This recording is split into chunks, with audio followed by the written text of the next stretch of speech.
Mira lo que dice el capítulo 3 de Efesios, versos 14 al 21. Por esta causa, pues, doblo mis rodillas ante el Padre de nuestro Señor Jesucristo, de quien recibe nombre toda familia en el cielo y en la tierra, que os conceda conforme a las riquezas de su gloria ser fortalecidos con poder por su espíritu en el hombre interior.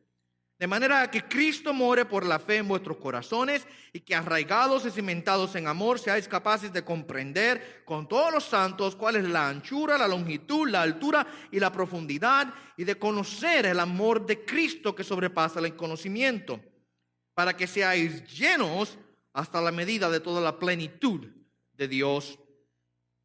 Y aquel que es poderoso para hacer todo, mucho más abundante de lo que pedimos o entendemos, según el poder que obra en nosotros, a Él sea la gloria en la iglesia y en Cristo Jesús por todas las generaciones, por los siglos de los siglos.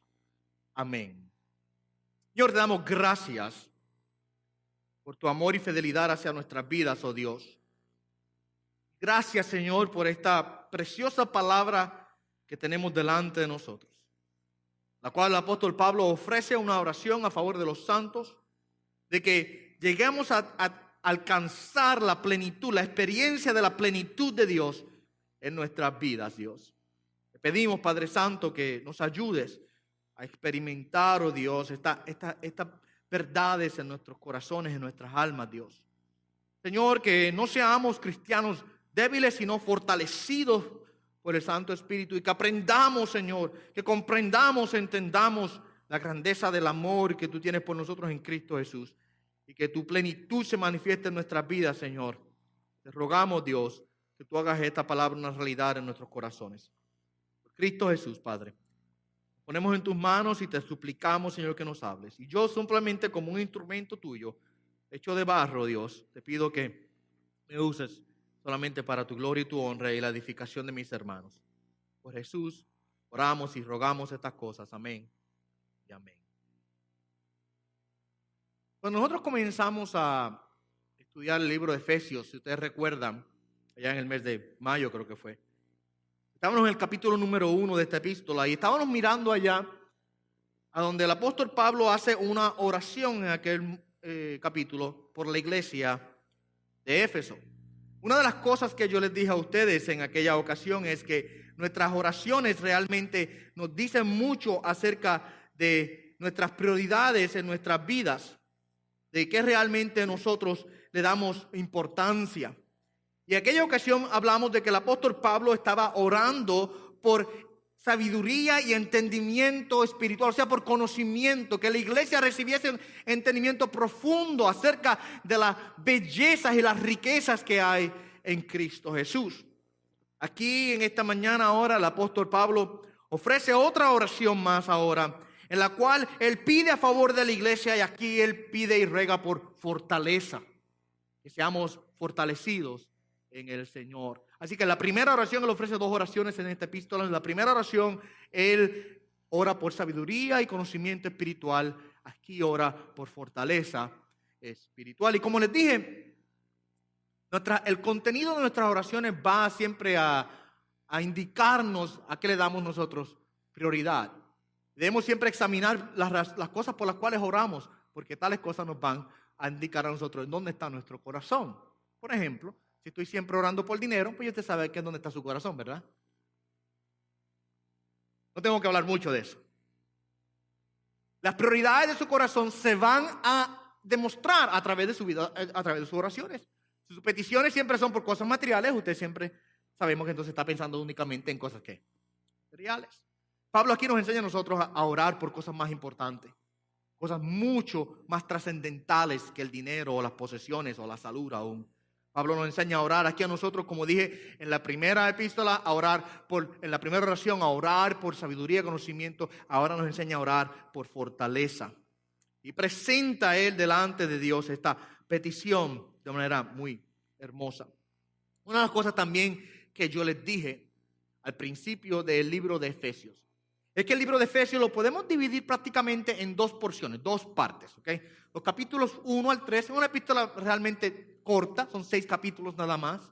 así que me va a tomar menos tiempo predicar esta epístola que lo que me tomó el libro de Juan. ¿Se acuerdan? Lo acabé de terminar la primavera pasada. Este va a ser más corto, pero podemos tomar los 6 capítulos y dividirlo en 2 partes. Los primeros 3 capítulos de la epístola de Efesios, los podemos identificar como los capítulos posicionales o doctrinales. Los otros 3 capítulos, el 4, 5 y 6, son los capítulos prácticos. ¿Qué quiere decir eso? En los primeros 3 capítulos el apóstol Pablo se concentra primordialmente en decirnos y enseñarnos a nosotros quiénes somos en Cristo, cuál es la realidad de lo que Dios ha hecho a favor nuestro. Y desde el principio Él está demostrando tal cosa, enseñando tal cosa. Fuimos nosotros predestinados por el Padre, escogidos por el Padre, redimidos por el Hijo, sellados por el Espíritu Santo. Fuimos traídos de muerte a vida en Cristo Jesús, etcétera, etcétera. Vimos también en el capítulo número 2 como Pablo habló de que ya no existe barrera o divisiones o grupos como existía comúnmente en aquel tiempo. La iglesia sufría de muchas divisiones porque por un lado estaban los judíos y por otro estaban los gentiles. Y usted podía seguir haciendo muchas divisiones porque por un lado estaban los ricos, por otro los pobres, por un lado estaban los amos y por otro lado los siervos o esclavos, por un lado estaban los griegos y por el otro los bárbaros, por un lado estaban los hombres y por otro lado estaban las mujeres. Había muchas divisiones que siempre han afectado a la iglesia de una manera u otra en la sociedad. Eso no es una excepción en el caso de la iglesia primitiva. Pablo tuvo que lidiar mucho, especialmente con la división entre judíos y gentiles. Nosotros somos de la circuncisión y ustedes no. Otros somos de la ley de Moisés y ustedes no. Y Pablo tiene que corregir tal cosa y le enseña, no, ya en Cristo ya no existe tal cosa. Somos uno en el Señor, somos una familia, somos un pueblo, somos un cuerpo. En el capítulo número 2 él habla de que somos un edificio, que estamos siendo edificados para la habitación de Dios. Así que ya no existen tales cosas. Así que en esos primeros capítulos él pasa ese tiempo hablando nosotros de lo que Dios ha hecho. Luego en el capítulo 4, 5 y 6 comienza ahora a decirnos cómo es que nosotros debemos vivir. ¿Cuál debe ser el patrón de nuestra vida, nuestro caminar, nuestras acciones, nuestros pensamientos? Lo que nosotros hagamos o digamos, cómo nosotros debemos actuar como creyentes. Ahí es la parte que muchas veces nosotros tenemos problemas. Mucha gente le gusta mucho la primera. Amén, Dios me salvó. Pero cuando llegamos a la segunda, que es donde Dios nos dice, ahora tienes que hacer esto. Si eres salvo, tienes que hacer esto, lo otro. Muchas veces ahí nosotros, es donde, como digo, a veces nos colgamos un poco. Esa es la tarea, ¿saben qué? Más importante yo creo que el pastor tiene. Es hablarle a la gente, a los creyentes de la iglesia, decirle qué es lo que Cristo ha hecho por usted, constantemente repetírselo porque se nos olvida, para que usted entienda la grandeza y la belleza de la gracia y la misericordia de Dios y luego motivarlos a ustedes para que puedan vivir una vida digna de esa posición que tenemos en Cristo. O sea, si soy hijo de Dios, debo vivir como hijo de Dios. Si soy creyente, debo vivir y actuar como creyente. Juan lo dice de esta manera: el que dice que permanece en él debe andar como él anduvo. Estamos a punto entonces de entrar en esta epístola de Efesios a esa porción práctica, a esa porción en la cual usted va a darse cuenta que él ahora comienza, el apóstol Pablo comienza a hablarnos a nosotros de haz y no hagas. De esta manera que actúa, de esta manera que actúa, así que debes hacer las cosas y lo demás. Y él va a cubrir diferentes facetas de nuestra vida cristiana, aún hasta nuestras relaciones, cómo debe verse la relación entre el esposo y la esposa, entre los padres y los hijos, aún nuestras relaciones con nuestros, en el trabajo, con la gente que están sobre nosotros a cargo, etcétera, etcétera. Y va a él detallarnos claramente nuestra forma de vivir como creyente. Pero antes de entrar allí, antes de entrar a darnos esa lista de cosas que nos deben distinguir como creyentes, Pablo ofrece una oración por poder y fortaleza para que precisamente la iglesia, el creyente, tenga la fuerza necesaria para poder hacer lo que está a punto de decir que hagamos. O sea, él te va a decir haz y no hagas. Y antes de decirnos esa instrucción práctica acerca de los mandamientos del Señor, Él ofrece una oración a Dios respecto a darnos la fortaleza y el poder para poder hacer lo práctico cuando ya lo conocemos. O sea, Él está pidiendo al Señor que ya podamos ahora aplicar prácticamente lo que ya es un conocimiento en nuestras vidas. ¿Sabe qué? Debo admitir que a veces, muchas veces, ahí es donde tenemos dificultades. Cuando yo era niño, yo recuerdo que yo crecí en Puerto Rico. Yo crecí en el campo de Puerto Rico y había en la escuela un club de agricultura. se llamaba Los Futuros Agricultores de América, era Future Farmers of America, era el club. Y enseñaban de todo tipo de conocimiento respecto a lo que es la agricultura, desde plantío y cuidado de animales, etcétera, etcétera. Teníamos una pequeña granja en la escuela y era parte del currículo nuestro el participar y aprender estas cosas. También se desarrollaban muchos líderes, de ahí yo aprendí mucho lo que es la oratoria pública. Mi maestro de agricultura me enseñó a lo que es la oratoria pública y las leyes parlamentarias, etcétera. Y hacían competencias, por todos lados, de diferentes cosas y diferentes temas. Y a mí me gustaba mucho pues la competencia de la oratoria, las leyes parlamentarias, y era lo más que a mí me gustaba hacer, y mi maestro me entrenó mucho en eso. Pero un día él me dijo, pero deberías coger una competencia más. Está bien que estés concentrado tanto en esa área de liderato, pero deberías hacer algo en el área ahora que tenga que ver con lo que es el club, que es la agricultura, ¿verdad? Y entonces él siempre preparaba a los estudiantes para competir en diferentes competencias respecto a un tema específico de agricultura, y habían diferentes, ¿verdad?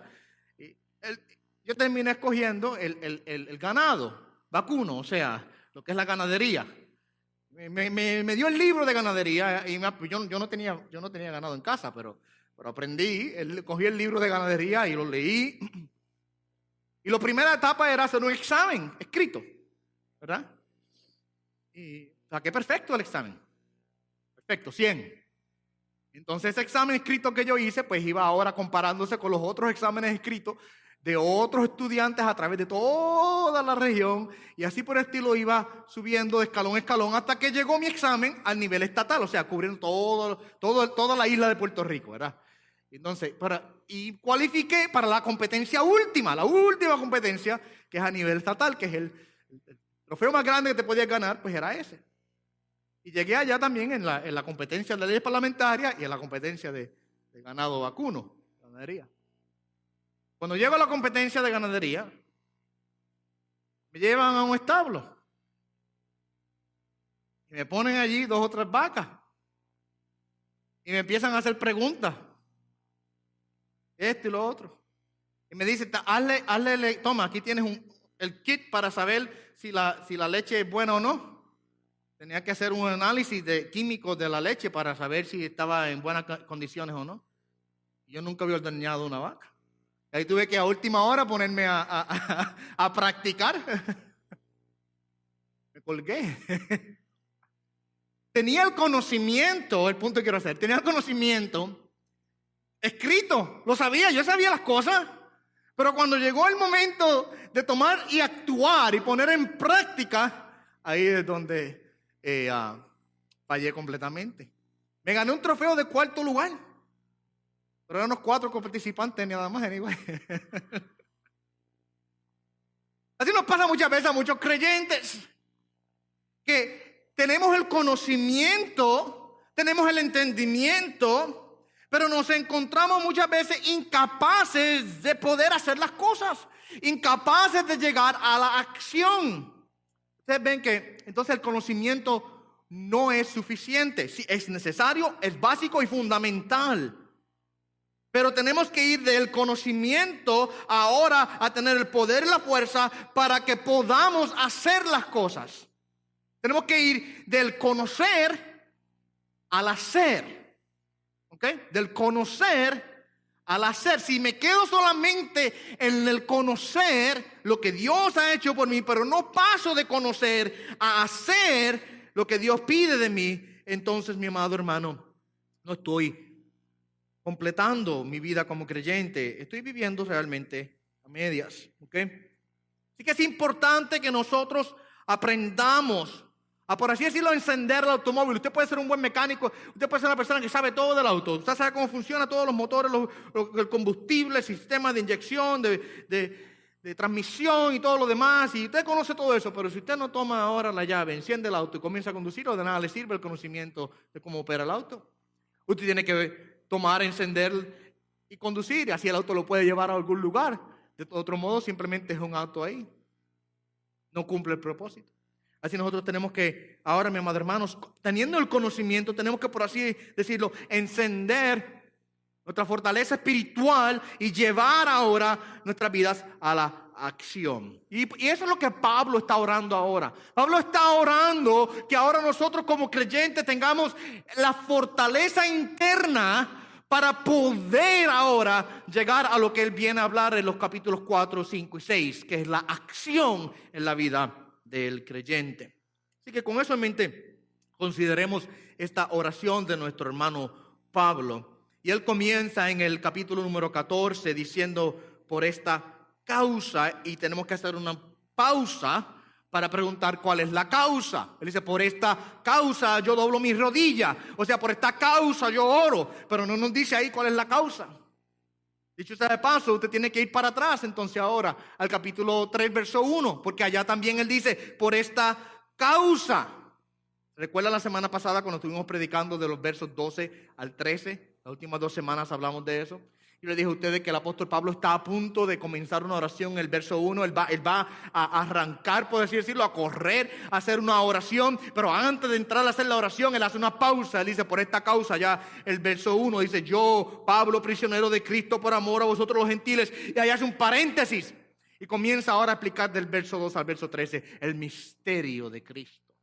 El misterio de que en Cristo somos todos uno, de que ahora hemos sido unidos en Cristo Jesús. Y ya eso lo vimos las semanas antepasadas, así que no vamos a entrar en mucho detalle. Pero él va a orar en el capítulo 3, pero antes de entrar a la oración, hace esa pausa, ese paréntesis. Cuando llegamos al verso 14, entonces él retrocede ahora a lo que iba a hacer en el verso 1. Verso 1 dice: por esta causa yo, Pablo, pero espera un segundo, déjame explicarle un poco más de esto. Y cuando termina ese paréntesis, dice ahora el verso 14 una vez más: por esta causa. Por supuesto, la pregunta que tenemos que hacer: ¿cuál es la causa de su oración? ¿Cuál es la razón por la cual está orando? Y para hacer eso tenemos que ir hacia atrás al capítulo número 2, en donde él ha estado hablando acerca de la obra hermosa y preciosa de Dios a favor nuestro. En el verso número 5, él nos habla de que hemos sido hechos, hemos recibido vida en Cristo Jesús, hemos sido resucitados en Cristo Jesús. También nos habla de que somos hechuras, somos obra de Dios en el verso 10. El verso 19 nos dice que ahora ya no somos extranjeros, sino que somos ciudadanos en el reino de Dios. Que ahora no estamos alejados, sino que somos de la familia de Dios, dice él. Somos miembros de la familia, Él es nuestro Padre. Nos dice que estamos ahora siendo construidos como un edificio santo a Dios en el fundamento de los apóstoles y los profetas. ¿Ok? Yo sea de paso, si yo fuera a escoger la causa, yo creo que esa última es la más cercana a la realidad. Pablo está diciendo: nosotros estamos siendo edificados como un edificio para la gloria de Dios. Dios está manifestando su gloria en la iglesia, que somos en el edificio, el templo espiritual en donde Dios ahora habita. Y por esa causa ahora yo doblo mis rodillas. Debido a que nosotros somos el templo en donde Dios manifiesta su gloria aquí en la tierra, Él dice: yo ahora doblo mis rodillas. Por esa razón, esa es la motivación que él tiene. Así que él ora que nosotros ahora seamos vasos dignos de ese llamamiento que tenemos, fortalecidos por Dios para esta tarea tan importante que tenemos como iglesia de manifestar la gloria de Dios en nuestras vidas. Pablo ora aquí por los efesios y por nosotros todos para que usemos el poder que tenemos en ese estatus hermoso en Cristo Jesús. Ese poder de Dios en los creyentes, para que ahora podamos experimentar la plenitud de Dios en nuestras vidas. Y que él dobla rodillas y dice: yo por esta causa. Ahora, observemos el recipiente de la oración de Pablo. De la razón de Pablo. Seremos el recipiente de la oración de Pablo.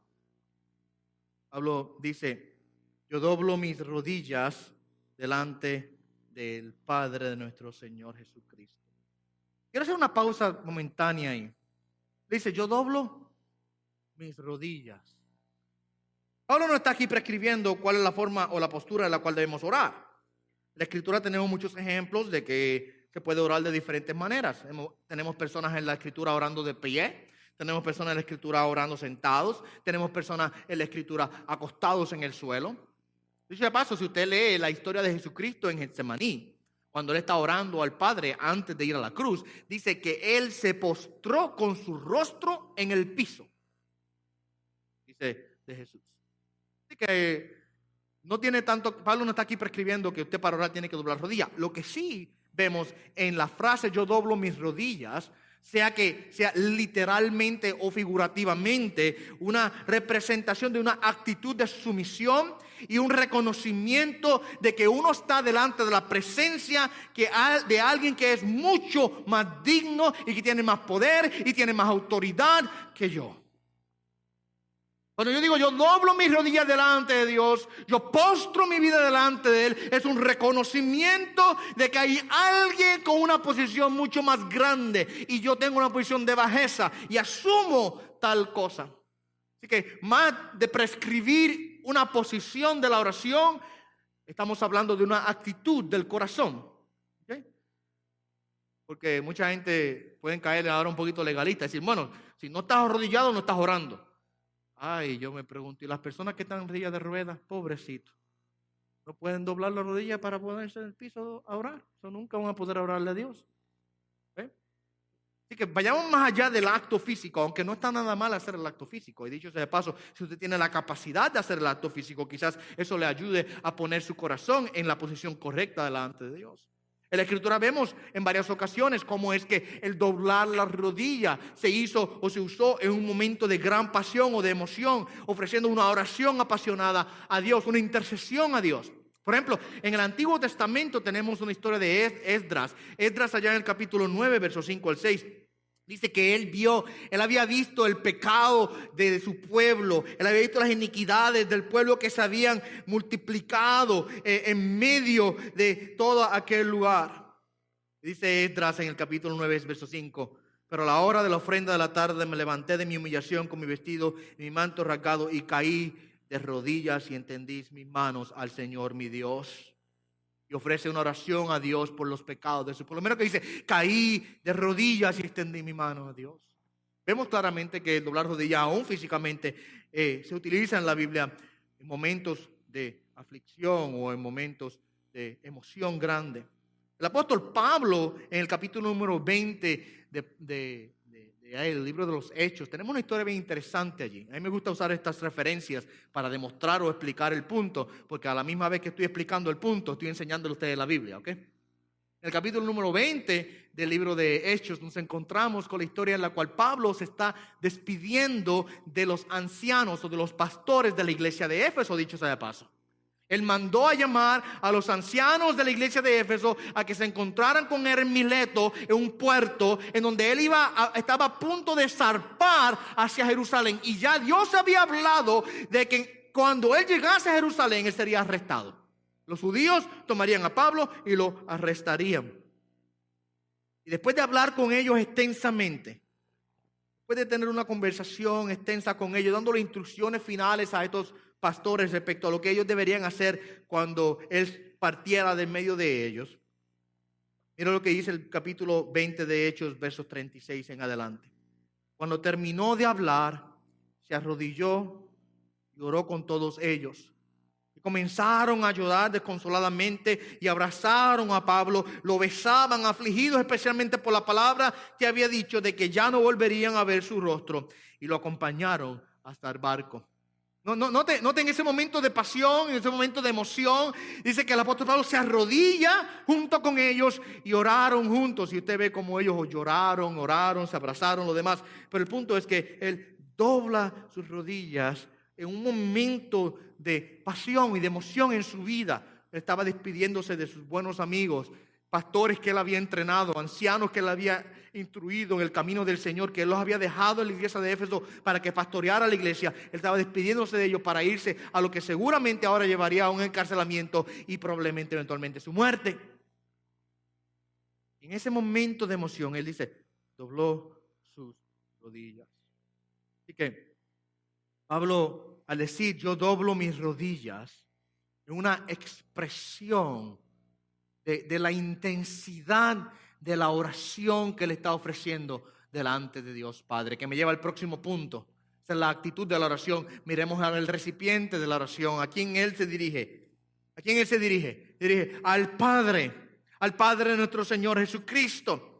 Y de paso, no suena esto al lenguaje que Jesucristo mismo usa allá en el capítulo 6 de Mateo, cuando nos da la oración modelo, donde Él nos dice: cuando oréis, oréis así. ¿Cómo comienza?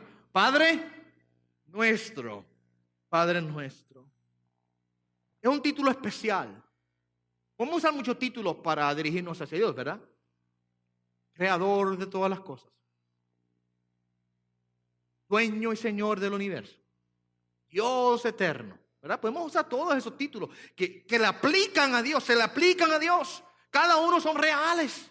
Sustentador de la vida, etcétera, etcétera. Y usted puede hacer una lista larguísima de todos los títulos y nombres que le podemos dar a Dios. Pero cuando Jesucristo nos instruye, ahora Él dice: vayan y diríjanse al Padre. Y Pablo utiliza esa misma expresión: yo doblo mis rodillas delante del Padre.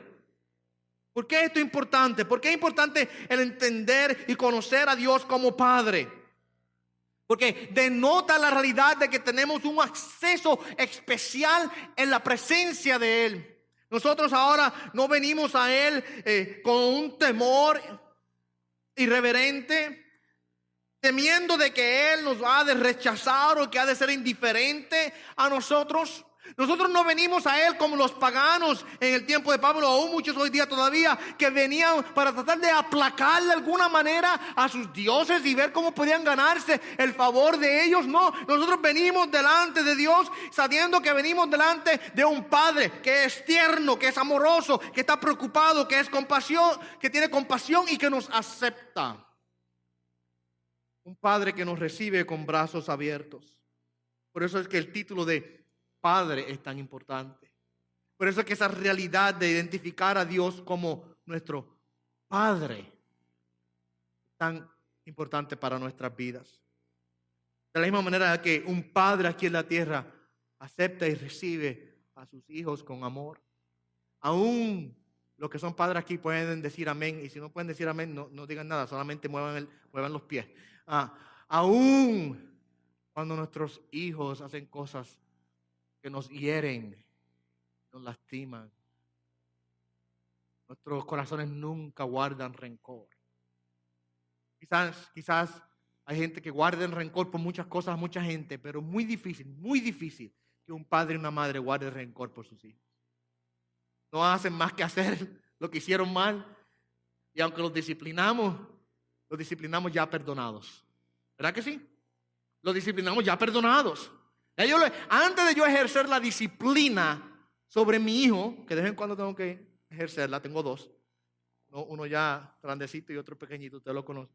Y hay que antes de ejercer la disciplina, ya hay perdón en mi corazón para él, por lo que hizo. Y Dios es así igual con nosotros, mi amado hermano. Porque la disciplina de un padre amoroso viene precisamente de su amor hacia su hijo, ¿verdad? Yo disciplino a mi hijo no porque lo odio, no porque lo detesto, no porque lo rechazo, no porque soy indiferente para con él. Lo disciplino porque le amo y mi disciplina surge de mi amor hacia él. Y Dios es igual con nosotros. Aun cuando nos disciplina, surge de su amor. Así que no importando los errores que cometamos, los pecados muchas veces los cuales caemos, Dios abre sus brazos y a través de Cristo nos recibe con amor y con compasión. Y aunque tenga que disciplinarnos, lo hace esa disciplina surge de la realidad del amor que Él tiene para con nosotros. Que Pablo dobla sus rodillas delante del Padre, Él es el recipiente de la oración. Y lo otro que quiero que observemos aquí es la familia por la cual Pablo está orando. La familia por la cual Pablo está orando. Miren lo que dice el verso número 15. Interesante este verso. Me hizo rascarme la cabeza un ratito cuando lo leí. Verso 15 dice: de quien recibe nombre toda familia en el cielo y en la tierra. De quien recibe nombre toda familia en el cielo y en la tierra. Está hablando de Dios. Yo doblo mis rodillas delante del Padre de nuestro Señor Jesucristo, de quien, hablando del Padre, recibe nombre toda familia en los cielos y en la tierra. Por supuesto, yo tuve que preguntar. Hay que hacer la pregunta, ¿verdad? ¿Qué es lo que quiere decir él aquí? O sea, es un pequeño reto aquí, dicho de paso. Está él diciendo aquí que cada persona a vida y por haber pertenece a la familia de Dios sin importar quiénes sean. Mira lo que dice, hermano. De quien toda familia en el cielo y en la tierra recibe su nombre, o sea, recibe su identidad. Está hablando él de universalismo. Está él hablando aquí de que no importa quién usted sea, al final y al cabo Dios te ama igual y somos todos hijos de Dios. Recuerdo una ocasión, yo hablaba con una persona, la persona me hace esa misma expresión. Bueno, todos somos hijos de Dios, ¿verdad? Todos somos, no importa a quiénes seamos, todos somos hijos de Dios. ¿O sí? Yo lo confronté con una porción de la Escritura en Juan capítulo 8, versos 42 al 44. Jesucristo está aquí hablando en contra de los fariseos. Está confrontándolos. O sea, hay una discusión entre Jesús y los fariseos. Ustedes saben que los fariseos eran los archienemigos de Jesucristo, ¿verdad? No. Están jurados enemigos del Señor Jesús. Y ellos están reclamando que ellos son hijos de Dios. Somos hijos de Dios. Y Jesús los confronta con estas palabras. Si Dios fuera vuestro Padre, me amaríais. Porque yo salí de Dios y vine de Él. Pues no he venido por mi propia iniciativa, sino del que me envió. ¿Por qué no entendéis lo que digo? Porque no podéis oír mi palabra. Sois, y miren la frase que Jesucristo usa. No es mía, es de Jesús, ¿ok? Para que después no vayan por ahí criticándome. Sois de vuestro padre el diablo y queréis hacer los deseos de vuestro padre. Mira cómo Jesús le habla a estos hombres. Vosotros sois de vuestro padre el diablo. ¿Sabe que este verso nos enfrenta a nosotros, nos confronta a nosotros con una realidad? Esta es dura. Abroche el cinturón. ¿Ok? Póngase el cinto en su sitio. Solamente existen 2 familias en toda la tierra. 2 nada más. 2. Los hijos de Dios y los hijos del diablo. Nada más. No hay otra. No hay otra. O usted es hijo de Dios o esto es hijo de Satanás. Son las 2 únicas familias que realmente importan. No, te puede decir, no, yo soy hijo de Juan, yo soy hijo de mi papá se llama Carmelo, qué sé yo. Nada de eso importa al fin y al cabo. O soy hijo de Dios o soy hijo del diablo.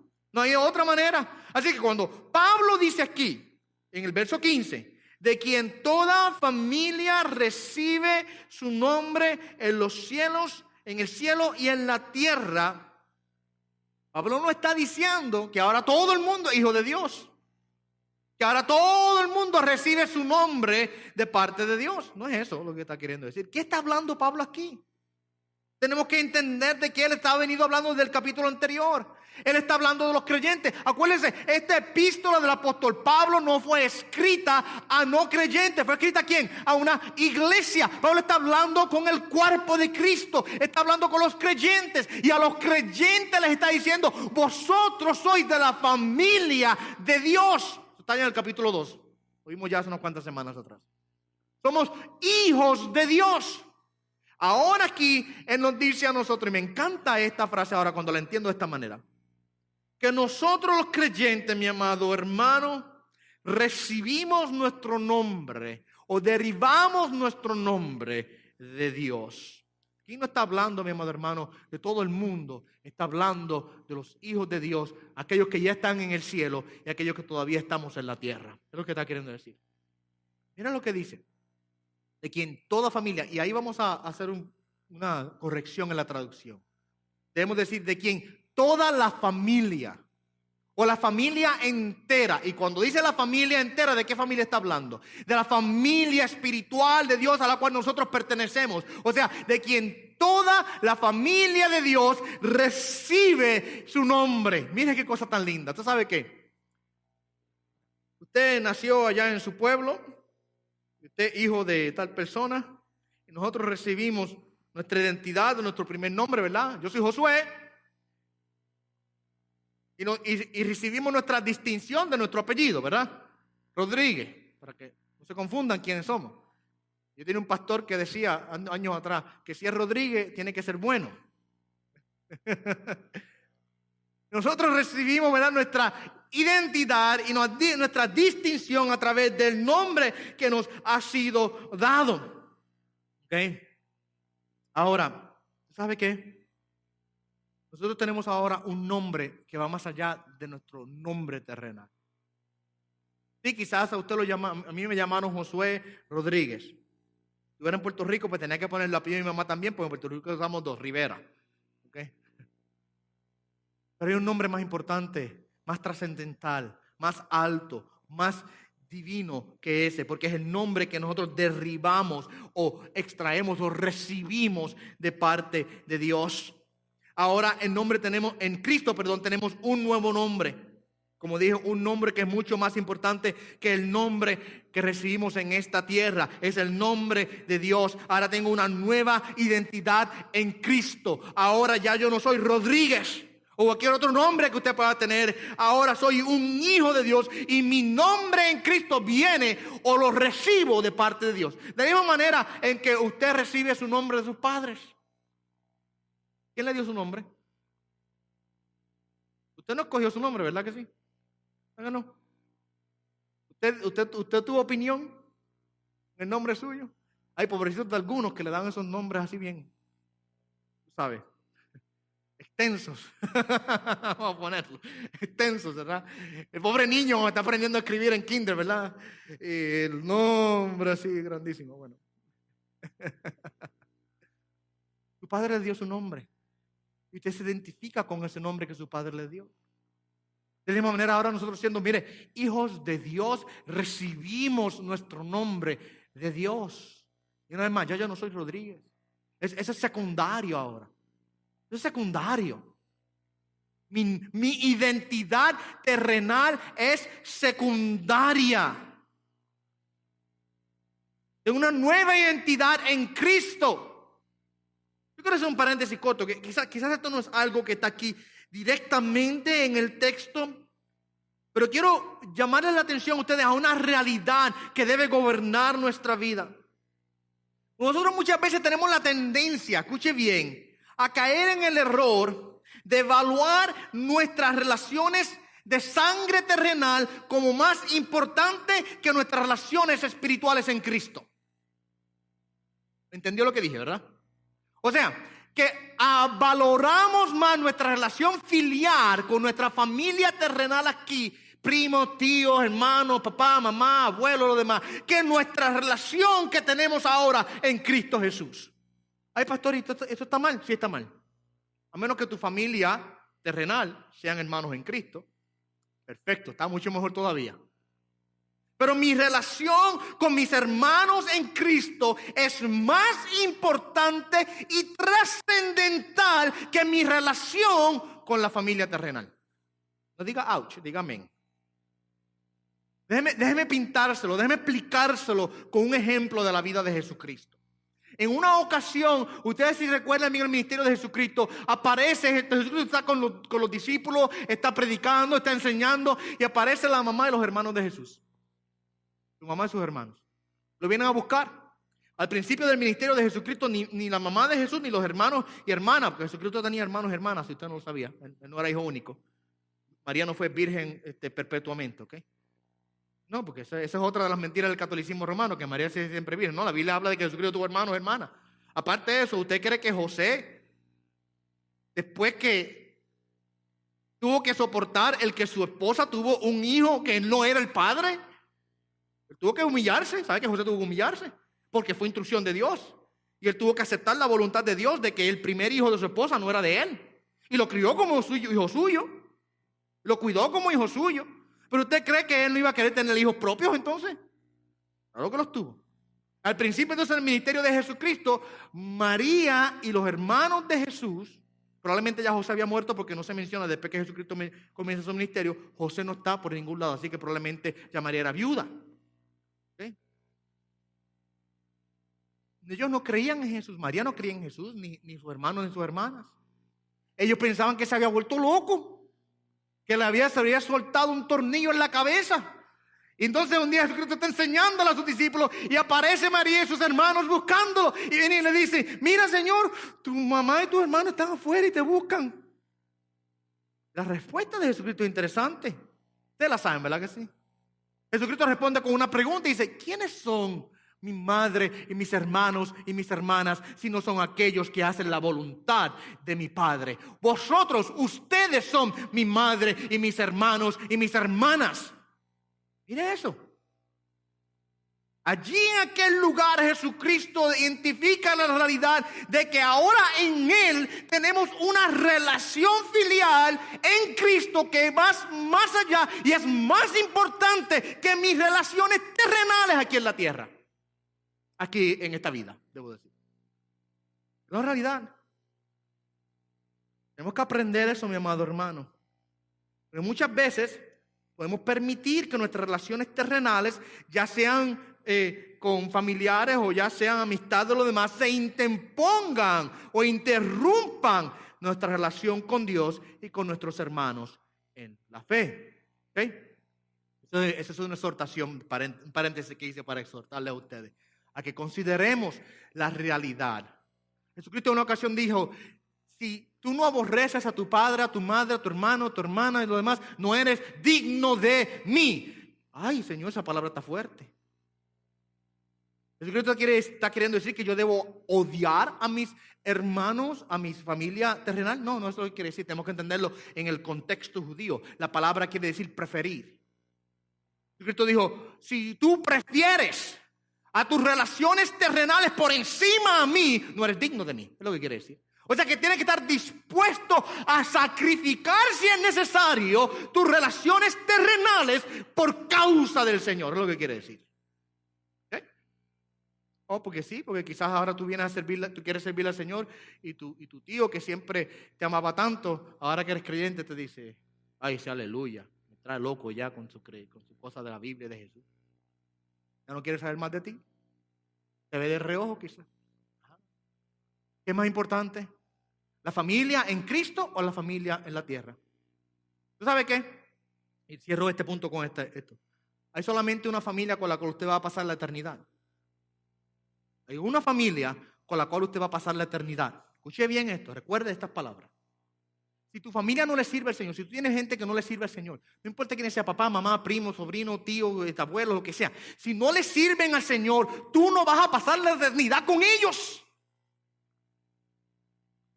Ay, tú vas a pasar la eternidad solamente con una familia y es tu familia en Cristo. Recordemos estas palabras, para que entonces aprendamos a valorar realmente cuál debe ser la relación que debe tener más importancia, ¿verdad? O cuáles prioridades debemos tener en nuestras vidas. ¿Okay? Así que Pablo aquí nos dice a nosotros que nosotros derribamos nuestro nombre de Dios. Como familia de Dios recibimos ahora nuestro nombre y apellido de parte de Él. Ya yo no soy Josué Rodríguez, yo soy un hijo de Dios comprado por la sangre del Cordero. Igualmente con cada uno de ustedes. Pertenecemos a la familia y ahora recibimos de Dios el nombre que nos identifica a nosotros y nos distingue. ¿Okay?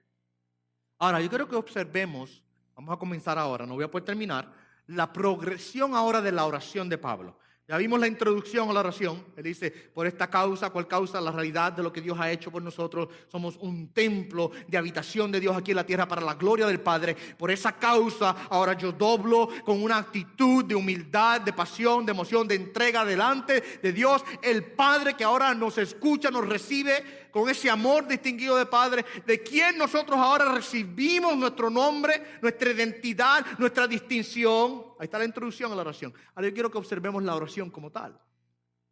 Hay una progresión aquí. La oración de Pablo es como una escalera.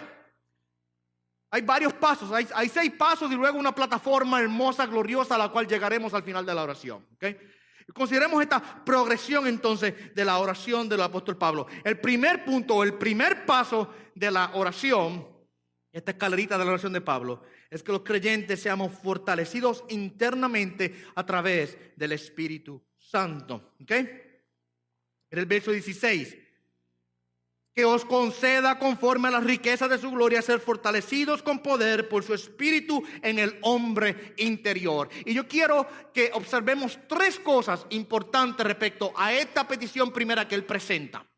3 cosas importantes. ¿Ok?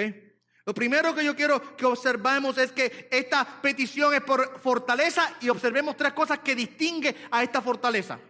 Son las 3 cosas que quiero que viéramos. Número uno, es una fortaleza abundante, una fuerza abundante. Mire lo que él dice: conforme a las riquezas de su gloria. Tenemos que detenernos ahí. No puedo correr mucho. Hay que examinar eso. ¿Qué quiere decir tal cosa? A Pablo le encanta usar esa frase. Él la usa constantemente a través de varias de sus epístolas. Aquí en la epístola de Efesios se la usa varias veces. En el capítulo 1, verso 7. En él tenemos redención mediante su sangre, el perdón de nuestros pecados, según las riquezas de su gracia, dice allí. Según las riquezas de su gracia. Capítulo 1, verso 18. Mi oración es que los ojos de vuestro corazón sean iluminados para que sepáis cuál es la esperanza de su llamamiento, cuáles son las riquezas de su gloria, de la gloria de su herencia en los santos. Capítulo 2, verso 4. Pero Dios, que es rico en misericordia. Capítulo 2, verso 7. A fin de poder mostrar en los siglos venideros las sobreabundantes riquezas de su gracia por su bondad para con nosotros en Cristo Jesús. El capítulo 3, verso 8. A mí, que soy menos que el más pequeño de todos los santos, se me concedió esta gracia: anunciar a los gentiles las inescrutables riquezas de Cristo. ¿Ustedes? Como a Pablo le encanta esa palabra.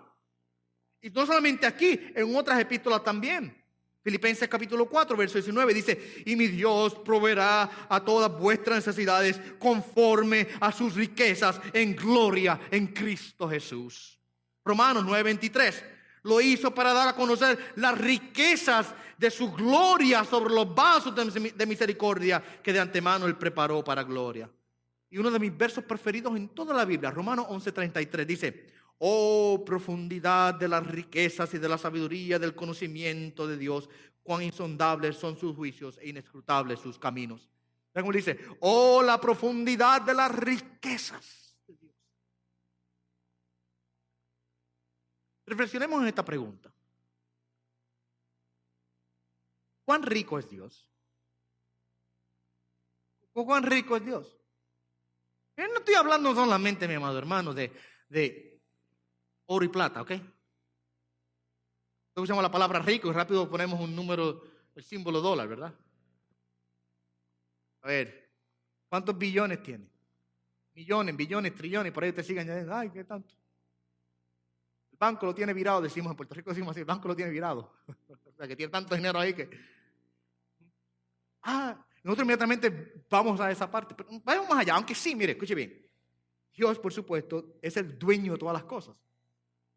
Y por ahí hay gente: no, que aquel tiene tanto dinero, el otro tiene tanto dinero. ¿Cuál es el hombre más rico del mundo? Y entonces sabe que se compiten todo el tiempo, ¿verdad? A ver, y la lista, hay una lista de los hombres más ricos aquí en la tierra. Se mantiene ahí constantemente y se hace añadiciones o se borran gente dependiendo cómo vaya fluctuando la cantidad de dinero que las personas tengan.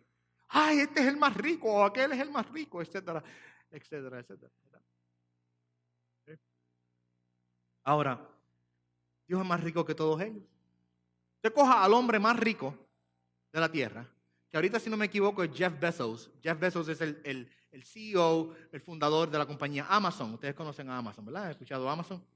No me equivoco, lo último que vi en la lista era Jeff Bezos, el hombre más rico. Le ganó a Bill Gates, que era el de la compañía Microsoft.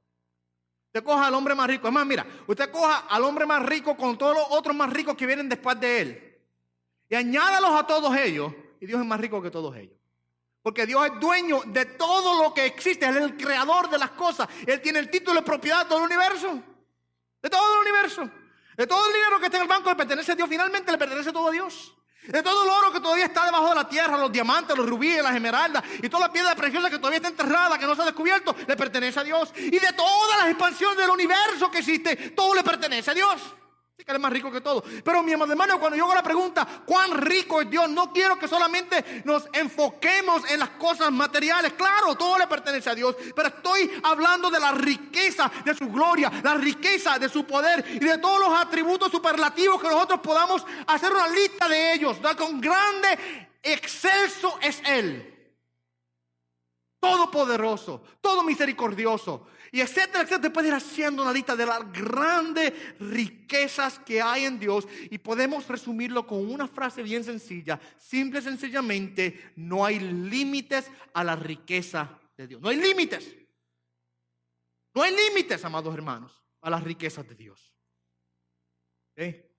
Así que Pablo ora y dice: Señor, que nos fortalezca conforme, de acuerdo a las riquezas de su gloria. Él no está pidiendo, orando aquí, que nosotros ahora seamos recipientes de esa riqueza, porque ya esas riquezas son nuestras en Cristo. Lo que está dividiéndola a Dios ahora es que recibamos la fortaleza de acuerdo a esas riquezas, el poder de acuerdo a esas riquezas. Es lo que le está pidiendo a Dios. Que nosotros ahora podamos vivir la vida de creyentes como creyentes ricos en Dios. Todo en el poder que Él suple. No como algunos que escogen muchas veces vivir siendo ricos de manera pobre. Él está rogándole a Dios que de acuerdo a las riquezas de Él. Mire, mi amado hermano, usted sabe que nosotros cuando damos de acuerdo a los límites que tenemos, ¿verdad que sí? Viene por ahí una persona y le dice: mira, tengo hambre. Ok, déjame ver cuánto tengo. Tengo $10. Te puedo comprar un almuerzo de hasta $10. Después de eso no tengo más nada. Nosotros damos de acuerdo a nuestros límites. Si usted me viene a mí y me dice: pastor, necesito $10, yo con gusto se los doy. Pero usted viene donde mí y me dice: pastor, necesito $10,000. Yo que digo: ay, pues espérate ahí, yo no tengo esa. Aguántate, que ahí me diste duro con esa, porque yo no tengo esa cantidad de dinero, así, porque sí, nada más, ¿verdad? Nosotros damos de acuerdo a nuestra capacidad. Dios tiene una capacidad ilimitada, es el punto de Pablo, de acuerdo a las riquezas de su gloria, que seamos fortalecidos en Él. ¿Ok? Cuando nos encontremos en sufrimiento, en vez de ir muchas veces a la fuente de fortaleza que tenemos, muchas veces vamos y nos escondemos en nuestra habitación y nos cubrimos con nuestras mantas. Cuando nos encontramos en tentación, muchas veces, en vez de ir al Señor para recibir la fuerza que necesitamos para vencer la tentación, muchas veces tratamos de vencerla por nuestras propias fuerzas y terminamos fallando. Cuando tenemos que hacer una decisión o tomar una decisión moral importante, en vez de ahora llenarnos de la fuerza que Dios provee para hacer la decisión correcta, muchas veces miramos hacia abajo y dejamos que la presión nos cubra o nos densa. O quizás se presenta una oportunidad para poder testificar acerca de Cristo a alguien, y en vez de depender del poder de Dios en el Espíritu Santo para poder hablar a la persona, cerramos nuestras bocas y miramos hacia el otro lado. Son ejemplos y puedo dar muchos más. De cómo muchas veces, teniendo, mi amado hermano, la riqueza en Cristo, teniendo a nuestra disposición el poder que necesitamos para poder servir al Señor, nos restringimos, quizás nos aguantamos. Y la oración aquí del apóstol Pablo es que nosotros podamos experimentar este poder en nuestras vidas, que en el sufrimiento o en la tentación o en cualquier otra situación en nuestra vida, nosotros aprendamos a depender y a llenarnos del poder de Dios en nuestro hombre interior. Y es el próximo punto que quiero que observemos. Es una fuerza, una fortaleza abundante, no tiene límite, es una fuerza, una fortaleza interna. ¿Ok? Esto es muy importante que lo entendamos. Porque muchas veces nosotros dejamos que las condiciones debilitantes de nuestros cuerpos exteriores dicten la actitud y la condición de nuestro hombre interior. Y caemos en el error de pensar de que de alguna manera nuestra fuerza interior espiritual en el Señor depende de nuestras condiciones externas. Y comenzamos entonces fácilmente a hacer excusas. Oh, estoy enfermo. Oh, me duele aquí la cadera. Ay, el pie, no lo aguanto. O me siento como medio cansado. Y dejamos entonces, o estoy pasando por un sufrimiento, o tengo un ataque que he recibido en el trabajo, o tengo una situación con un familiar, o que no entiende que este hijo mío es un dolor de cabeza. Y dejamos entonces que las situaciones externas comiencen a dictar nuestras actitudes internas.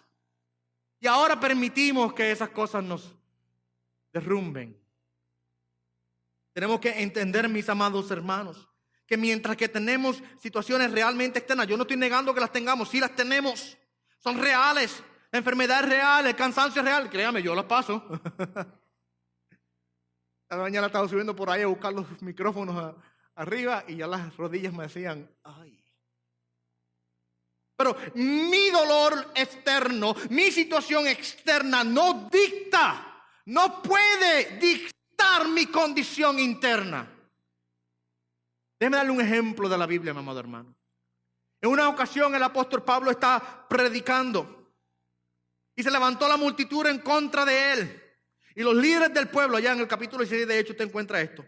Le rasgaron las ropas. O sea que le cogieron y los desnudaron casi. Y dice que los ordenaron que lo azotaran con varas. O sea que los golpearon. Y después de esto, de dar el azote, los echaron en la cárcel. Y ordenaron al carcelero que lo pusieran en la guarda más profunda. Lo echó en el calabozo interior y los cogió y les aseguró los pies en el cepo. Dice, déjeme pintarle la historia. Las cárceles de aquel tiempo no eran como las de hoy día. Están buenas las de hoy día, son como un hotel casi las de hoy día, ¿sabes? 3 comidas al día, tiene un gimnasio para usted ejercitarse, tiene una televisión, tiene una biblioteca para usted leer, le permiten a usted a estudiar, si usted quiere estudiar para coger un grado específico, y todo aire acondicionado, no tiene ningún problema más. Hay gente que está en las cárceles que vive mejor que gente que está fuera. Esa es la realidad de hoy. En el tiempo de Pablo no era así. Estamos hablando de cárceles frías, mojadas, sucias.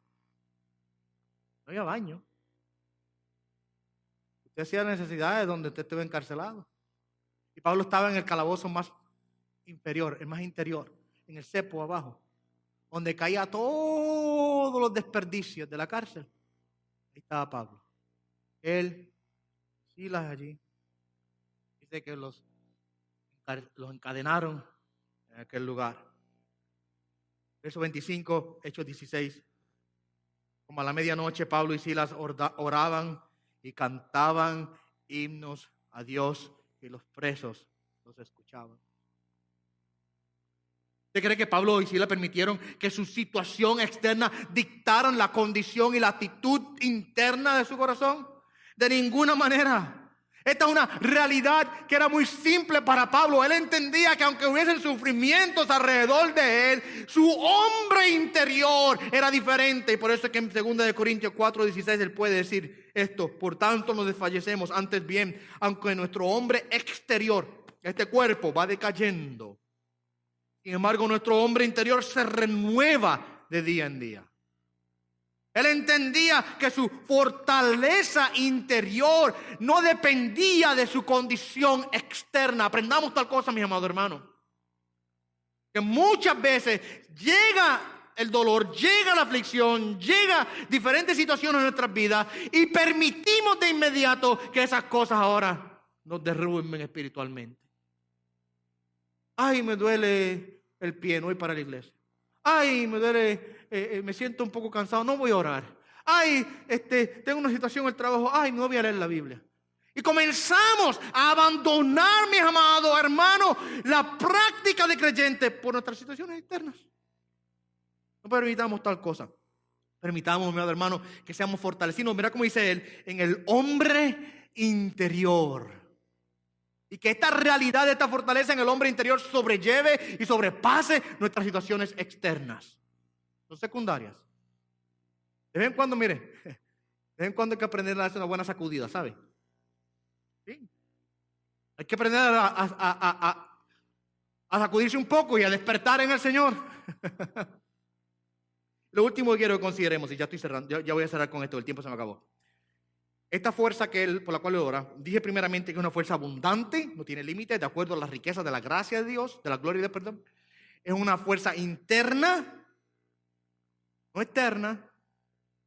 Él no está hablando aquí de tomarte una vitamina para que te dé más músculo. No. Está hablando de una fortaleza espiritual en el alma, en el interior, que no depende de las condiciones externas. Es más, yo he visto gente en un lecho de muerte. El cáncer se los está comiendo y están más fortalecidos en el Señor que mucha gente de 20, 25 y 30 años completamente fuertes.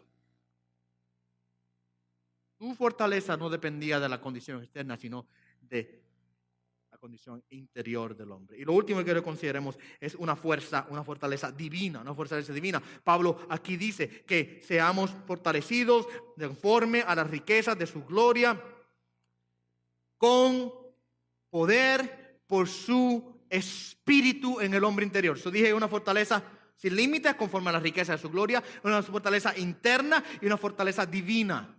Dice, por su espíritu.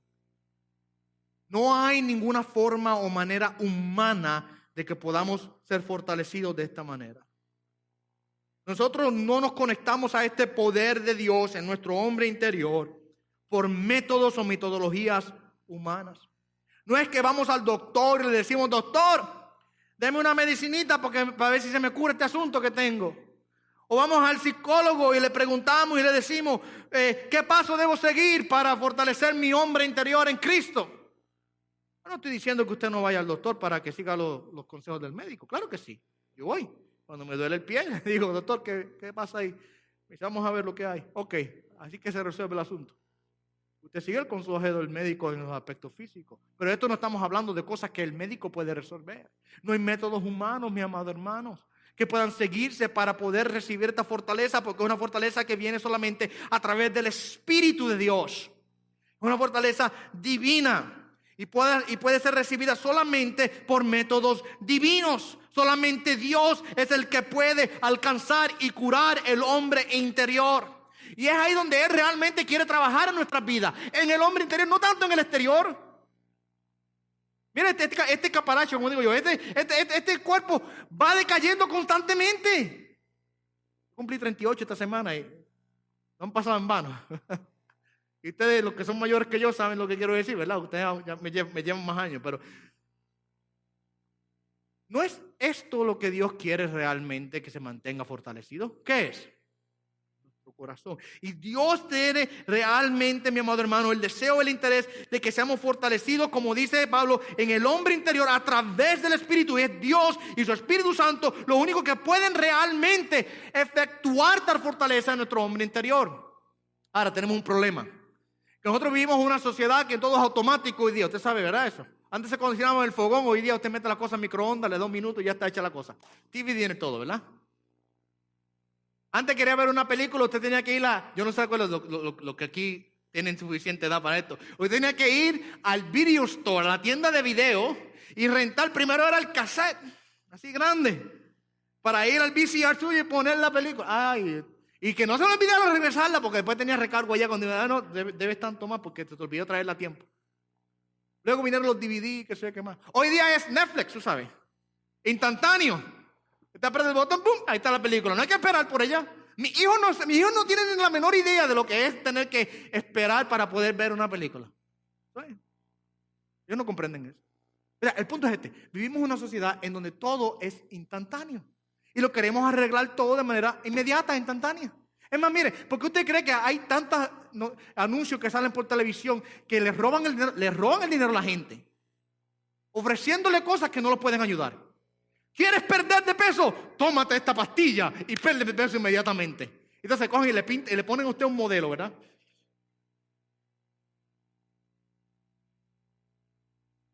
Un hombre en traje de baño, una mujer en traje de baño. Y dice: mira cómo perdí de peso, 50 libras he perdido tomándome esta pastilla.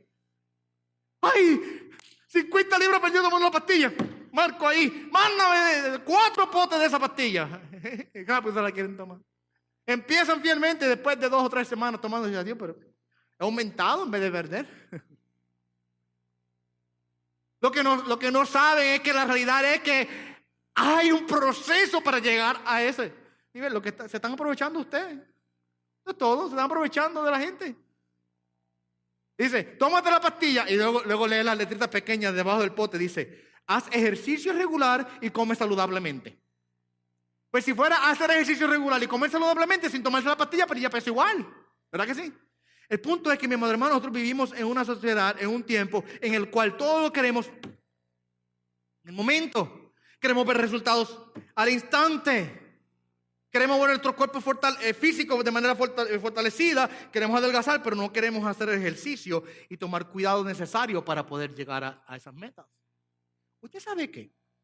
Lo mismo ocurre con nuestro hombre interior. Muchas veces estamos débiles en el Señor porque hemos simplemente descuidado nuestro hombre interior. Nos hemos sentado en el sofá de nuestra casa espiritual y no nos hemos parado de ahí. Nos hemos pasado todo el tiempo comiendo bizcocho y galletitas con leche y no estamos ejercitándonos ni alimentándonos apropiadamente espiritualmente hablando. Y luego dice, ay, estoy cansado. Claro que sí. Usted coge su cuerpo y métale, mi amado hermano, junk food todos los días. Métale. Vaya a McDonald's y coma papas fritas y nuggets todos los días, con soda. Y siéntese en el sofá de su casa sin moverse, todo el tiempo. Y 1 o 2 semanas después usted va a decir, me siento como que raro.